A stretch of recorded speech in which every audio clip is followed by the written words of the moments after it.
Tonight, the Ministry of Health and Ministry of External Affairs addressed concerns about a U.S. naval ship en route to St. Lucia to provide free medical services. The Beausejour community is on high alert after reports of suspected arson, and an industrial impasse involving the Pradial larceny unit is resolved in the midst of an apparent sick-out. The details of these stories and more are coming up. This is the Hot 7 Nightly News with Lovely and Amy Joseph. Good night. It is Thursday, the 29th of August, 2019. Welcome to the Hot 7 TV Nightly News. We're on Flow Channel 117, also being simulcast on Kiss FM 105.5 and 105.9. You can log on to our website, www.caribbeanhottv.com, or watch on our free Caribbean Hot FM mobile app. I'm Lovely St. Amy Joseph. Thank you for joining us. The Ministry of Health as well as the Ministry of External Affairs are addressing concerns raised over the impending visit of a U.S. naval ship which is en route to St. Lucia to provide free medical services. One day after the president of the Ionola Council for the Advancement of Rastafari, Aaron Alexander, issued a strong warning to St. Lucians, asking them to not trust the initiative, health officials make assurances that the project is indeed safe. Rochelle Gonzalez begins our reporting. The Ministry of Health and the Ministry of External Affairs are making assurances to St. Lucians that the U.S. naval ship Comfort Humanitarian Mission USNS, which is en route to the island, is thoroughly vetted and is safe, despite concerns raised about the intentions behind the visit. The two entities sat with the local media on Thursday morning to once again encourage St. Lucians to take full advantage of the medical services offered by the ship, which is being dubbed the Floating Hospital. In the Wednesday edition of the Hot 7 Evening News, President of the Ionola Council for the Advancement of Rastafari, Aaron Alexander, urged St. Lucians to stay away from the ship and to be wary of the intentions of the persons behind the initiative. Referring to historical incidents including the Tuskegee syphilis experiment, where hundreds of African-American males were secretly infected with syphilis under the guise of free medical services, Alexander said he does not trust the visit. One day later, however, Chief Medical Officer Dr. Melinda Fredericks James dispelled the notion. Most of us, certainly in the health and other fields, are well aware of past histories and things that may have happened in the past. But this is a different era. This is a new era. St. Lucia is a country, when it comes to our reputation in the Caribbean in terms of due diligence, in terms of procedures, in terms of our standards of healthcare, in terms of the standards of our councils for vetting, I think we have a very high standard. And again, our health professionals will be working alongside the visiting colleagues, as has happened with other voluntary medical missions. So it's not like we're going to have persons who are in a little chamber doing things in secret by themselves. Everything will be in the open, and we'll be right there working alongside them, vetting everything. In addition to that, I should also say that we also have by law a procedure for persons who want to do medical research or health research. So it is illegal for anyone, local or foreign, to come in and conduct medical research without having first gotten ethical approval from the Ethics Committee, which is a body within law with that responsibility. So I think that is going to be quite clear. And I'm quite sure that our health professionals from the US and other countries are well aware of the procedures, and they'll be abiding by our laws. In May 2019, U.S. cruise ship the Freewinds was quarantined at Port Castries after it was confirmed that there were cases of measles on board. When asked whether this could be a possibility with the floating hospital, the CMO explained that due to differing procedures between cruise ships and medical ships, this is unlikely. The measures that they follow on this boat are the same or similar measures that we follow at the St. Jude Hospital, at the Victoria Hospital, at our various community wellness centers. So in any hospital, there are infection control procedures, hand washing. So all of the things that happen in a hospital is essentially happening there. If there's any infectious case, as we have in any place, there would be isolation rooms, special rooms where infectious cases are kept. So I don't think persons should be overly concerned in terms of, making a comparison between what happened with the cruise ship as opposed to the floating hospital. It's two different scenarios. The health officials revealed that based on preliminary discussions, a percentage of the equipment used from the ship will be donated to the government of St. Lucia. They expressed their gratitude towards the gesture on behalf of the government and the people of St. Lucia. Reporting for Hot 7 News, I'm Rochelle Gonzalez.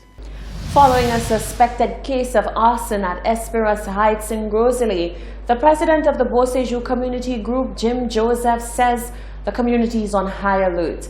St. Lucia police received reports that on Wednesday at around 10 p.m., residents heard barking dogs in the area.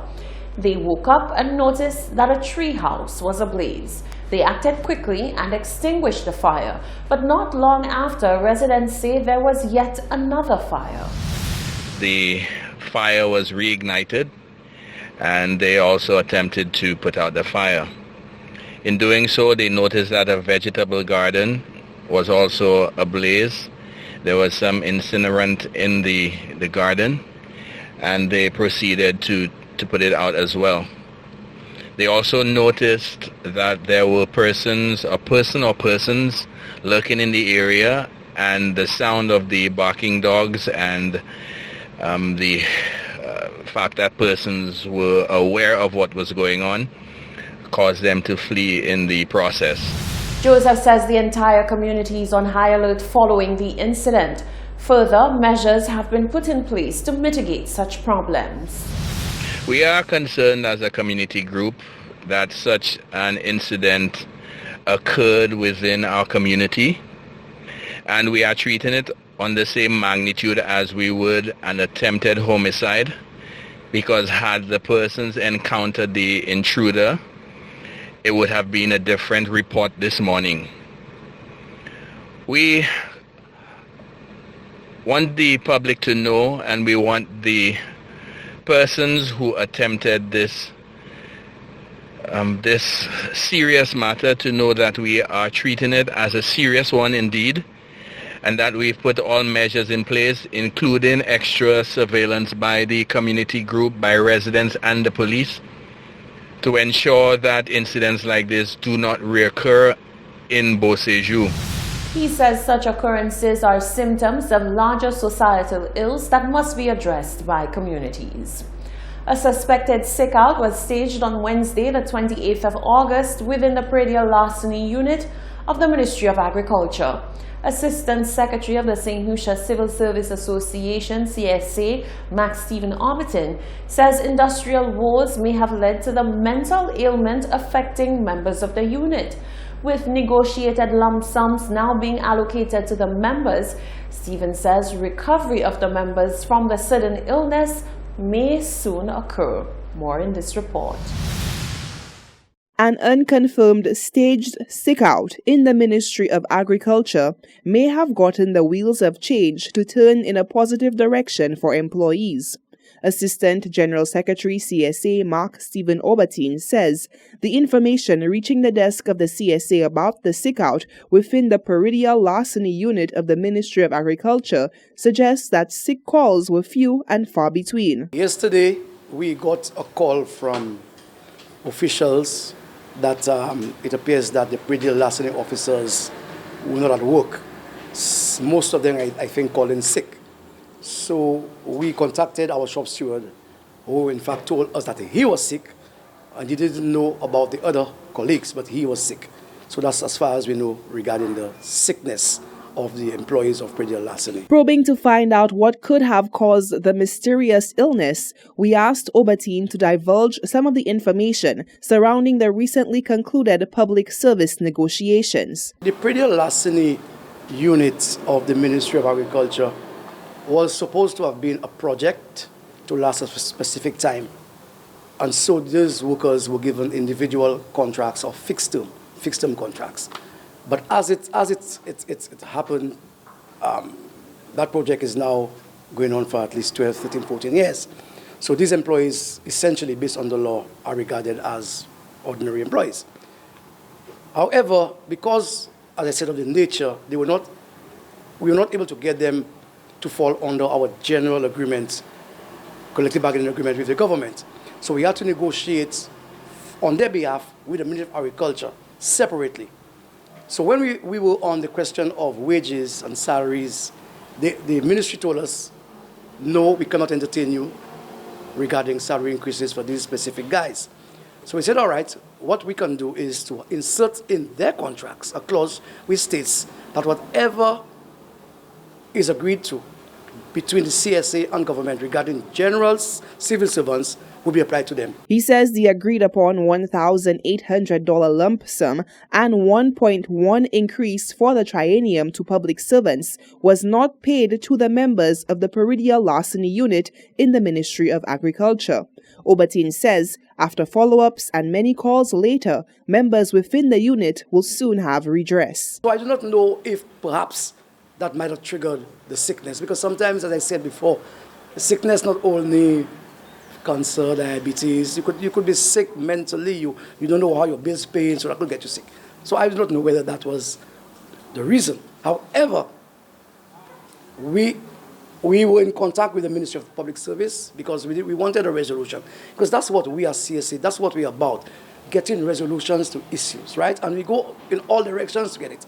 So we spoke with the Permanent Secretary, Ministry of Public Service, who informed us that she has spoken to the Permanent Secretary, Agriculture, and was informed that the ministry was in the process of trying to access funds to pay this gentleman the 1/8 and the increase.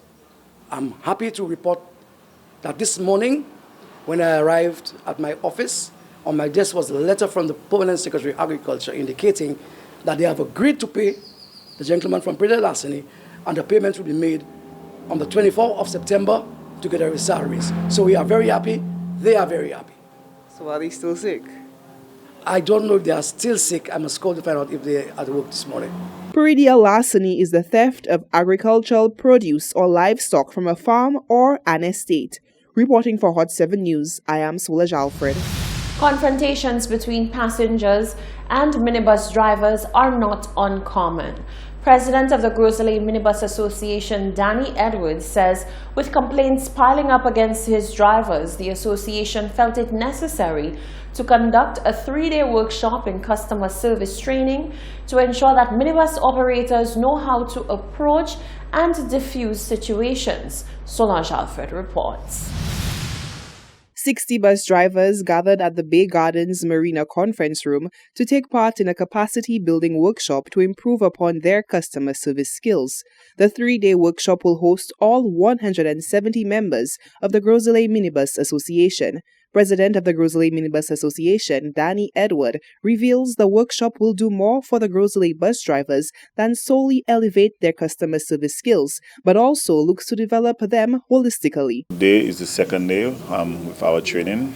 We have a customer service. We have the banks on board to give us a little management tips. We have somebody from the Ministry of Infrastructure to give us to give us some defensive driving tips for all our drivers. Okay, how has the feedback been so far from the drivers who are participating in the workshop? Yeah, well, right now from the group we had yesterday, the road has gone around and everybody is really happy and they're satisfied with what we are trying to accomplish. Do you think that at this moment in St. Lucia that this training is vital?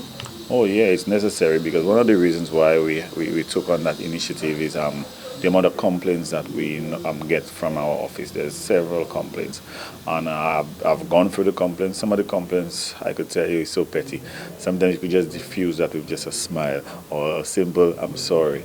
So I realized that it boils down to the drivers not being trained or not knowing better. So we, the executive, take a decision that we should go through that training and make sure all our drivers gone through this training. Edwards says after the training, all participating drivers will receive a certification of completion to be placed inside their minibus, along with a number for passengers to use to provide feedback of their experience with the driver.